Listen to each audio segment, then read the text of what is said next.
जय श्री कृष्ण। अब सुनिए भादव मास महात्म्य अध्याय 7। जब मार्कंडेय मुनि ने कहा, प्रभु मैं आपकी महिमा को जानना चाहता हूँ, तब भगवान ने जो कुछ भी कहा वह सब अब आप सुनिए। मुनि के इस प्रकार पूछने पर परम कांतिमान देवाधिदेव ने इस प्रकार कहा कि यह ब्राह्मण देवता भी मुझे ठीक ठीक नहीं जानते, किंतु तुम पर प्रेम होने के कारण मैं तुम्हें यह बतलाऊंगा कि मैं इस जगत की सृष्टि कैसे करता हूँ। ब्रह्म ऋषि, तुम पितृभक्त हो और मेरी शरण में आए हो, इसलिए तुम्हें मेरे स्वरूप का प्रत्यक्ष दर्शन हुआ है। तुम्हारा ब्रह्मचर्य महान है। पूर्व काल में मैंने जल को नारा नाम दिया था। उस नारा में मेरा सदा अयन अर्थात निवास रहता है, इसलिए मैं नारायण कहलाता हूँ। हे मुनि, मैं नारायण ही सबकी उत्पत्ति का कारण, सनातन, संपूर्ण भूतों का सृष्टा और संघर्ता हूँ। मैं ही विष्णु, मैं ही ब्रह्मा और मैं ही देवराज इंद्र हूँ। यक्षराज कुबेर और प्रेतराज यम भी मैं ही हूँ।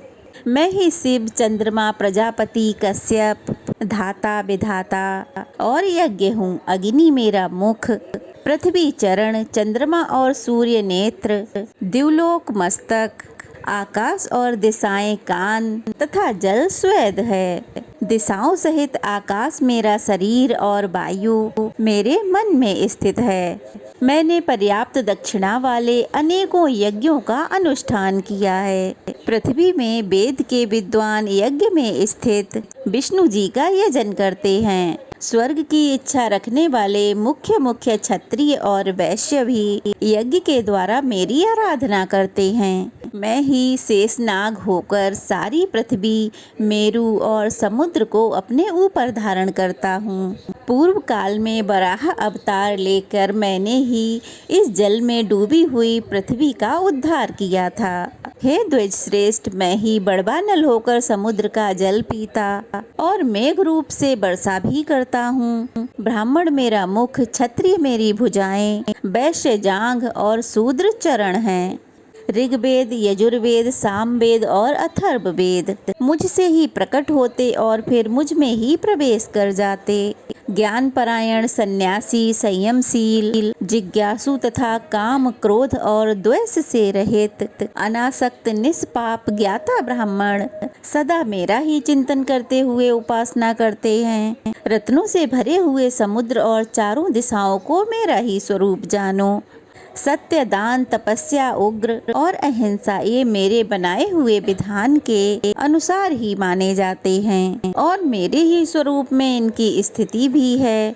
तुमने लोक में स्थावर जंगम रूप जो कुछ भी देखा है, वह संपूर्ण भूतों को उत्पन्न करने वाला मेरा ही आत्मा है, जिसे मैंने उस रूप में प्रकट किया है। मैं ही शंख, चक्र, गदा धारण करने वाला नारायण हूँ। जब तक 1000 महायुगों का समय नहीं बीत जाता, तब तक संपूर्ण विश्व को मोहित करके यहाँ जल में शयन करता हूँ। मुनि श्रेष्ठ, जब तक ब्रह्मा जी सोकर नहीं उठ जाते, तब तक मैं यहाँ शिशु रूप में रहता हूँ। हे मुनि श्रेष्ठ, मुझ ब्रह्म रूपी परमात्मा ने अनेक बार संतुष्ट होकर तुम्हें वरदान दिया है। समस्त चराचर जगत का नाश होकर सब कुछ एक कारणम में मगन हो जाने पर तुम मेरी ही आज्ञा से यहाँ आ निकले हो। जब मेरे शरीर के भीतर प्रविष्ट हुए, तब मैंने तुम्हें संपूर्ण जगत का दर्शन कराया है।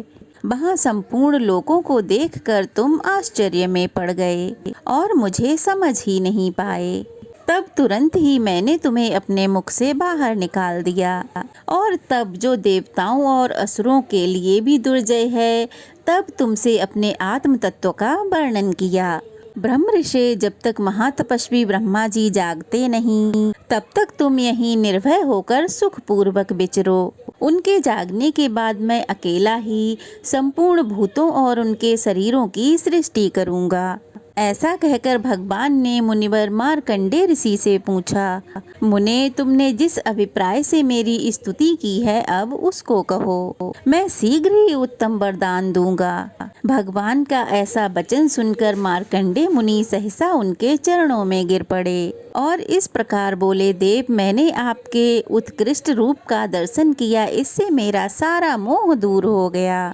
हे नाथ, अब आपकी कृपा से मैं ये चाहता हूँ कि संपूर्ण लोकों के हित, भिन्न भिन्न भावनाओं की पूर्ति तथा शैव और वैष्णवों के विवाद निवारण के लिए मैं इस परम उत्तम पुरुषोत्तम तीर्थ में भगवान शिव का बहुत बड़ा मंदिर बनवाऊं और उसमें शंकर जी की प्रतिष्ठा करूं। इससे संसार के लोग यह जान लेंगे कि विष्णु और शिव एक ही रूप हैं। यह सुनकर भगवान जगन्नाथ ने फिर से महामुनि मार्कंडेय जी से कहा, हे ब्राह्मण, तुम मेरी आज्ञा से शीघ्र ही एक मंदिर बनवाओ और उसमें नाना भावों की पूर्ति और आराधना के लिए परम कारणभूत भुवनेश्वर लिंग की स्थापना करो। उनके प्रभाव से तुम्हारा भगवान शिव के लोक में अक्षय निवास होगा। शिव की स्थापना करने पर मेरी ही स्थापना होती है और हम दोनों में तनिक भी अंतर नहीं है। हम एक ही तत्व दो रूप में व्यक्त हुए हैं। जो रुद्र हैं वही विष्णु हैं, जो विष्णु हैं वही महादेव हैं। वायु और आकाश की तरह हम दोनों में कोई अंतर नहीं। जो अज्ञान से मोहित है वह इस बात को नहीं जानता कि जो गरुड़ध्वज हैं वही वृषभध्वज हैं।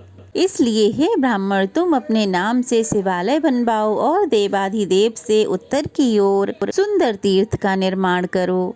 वह तीर्थ मनुष्य लोक में मार्कंडेय हित नाम से विख्यात होगा।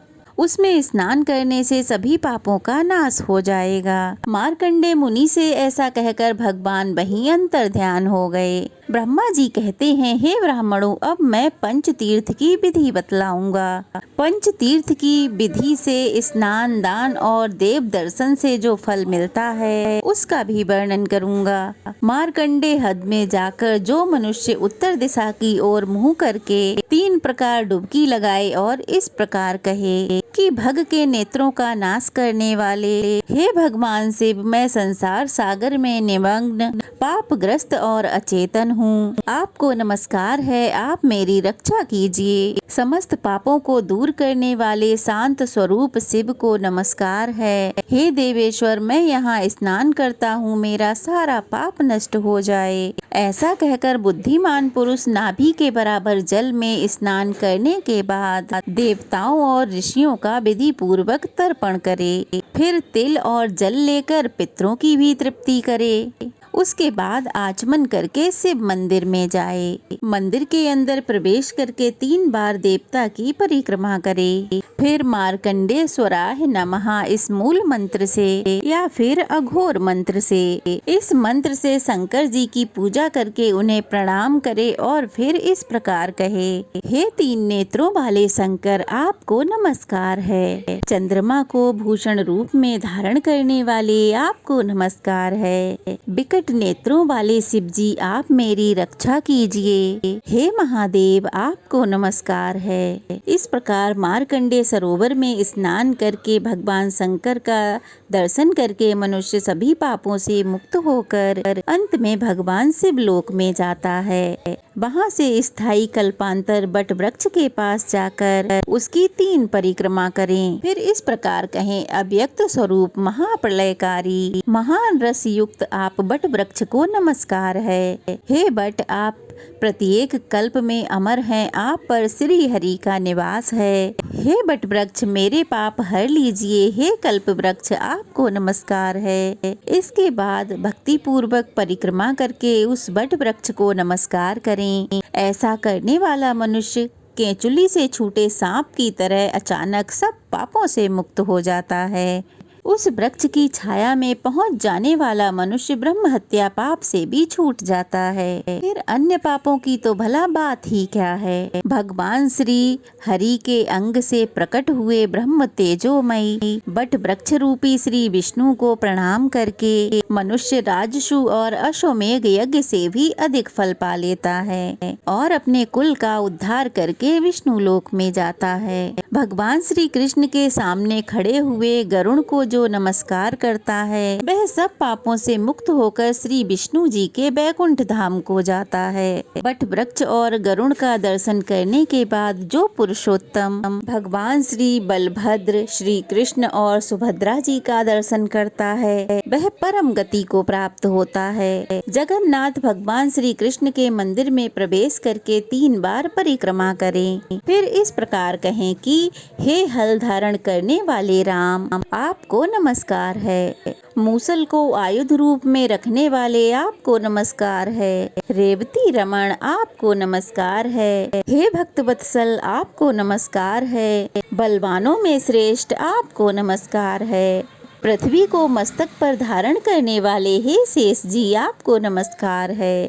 प्रलंब शत्रु आपको नमस्कार है। हे श्री कृष्ण के अग्रज मेरी रक्षा कीजिए। इस प्रकार कैलाश शिखर से भी समान आकार वाले और चंद्रमा से भी अधिक कामनीय मुख वाले श्वेत वस्त्रधारी देव पूजित अनंत अजय एक कुंडल से विभूषित फलों के द्वारा विकट मस्तक वाले महाबली हलधर को प्रसन्न करें। बलराम जी की पूजा के बाद विद्वान पुरुष एकाग्रचित होकर ओम नमो भगवते वासुदेवाय मंत्र से भगवान श्री कृष्ण विष्णु जी की पूजा करें। जो एकाग्रचित होकर भक्ति पूर्वक सदा भगवान की पूजा करते हैं वे मोक्ष को प्राप्त होते हैं। देवता, योगी तथा सोमपान करने वाले याजक भी जिस गति को नहीं पाते, इस मंत्र का जाप करने वाले पुरुष इस गति को बड़ी सरलता से पा लेते हैं। इसीलिए इस मंत्र से और गंध पुष्प आदि सामग्रियों द्वारा जगत गुरु श्री कृष्ण की पूजा करके उन्हें प्रणाम करें। फिर इस प्रकार प्रार्थना करें, हे जगन्नाथ श्री कृष्ण आपकी जय हो। समस्त लोकों का कल्याण करने वाले आपकी जय हो। चारूण और केसी के नाशक आपकी जय हो। कंस नाशन आपकी जय हो। कमल लोचन आपकी जय हो। हे चक्रधर, हे गदाधर आपकी जय हो।